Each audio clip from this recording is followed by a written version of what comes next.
Alors moi je suis ce qu'on appelle grand reporter et donc ça fait 15 ans que je parcours le monde. Je me suis rendu compte finalement qu'il y avait plein d'initiatives positives qui étaient en train de naître aux quatre coins du monde et dont personne n'entendait parler parce qu'aucun média n'en parlait.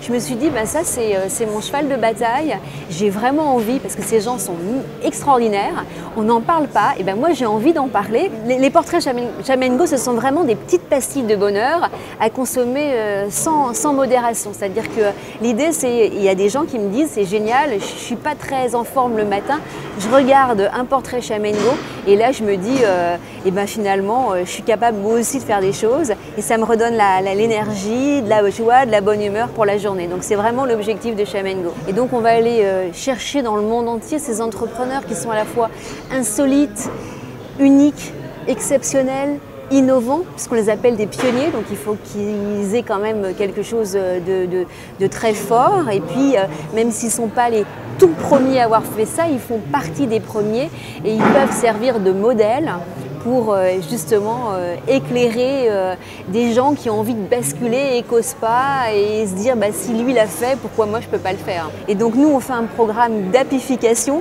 pour redonner la pêche aux gens, pour leur dire il y a un futur, il y a quelque chose devant nous. Oui certes on est au bout d'un monde, mais nous sommes aussi au début d'un nouveau monde et allons-y, il y a plein de choses à faire.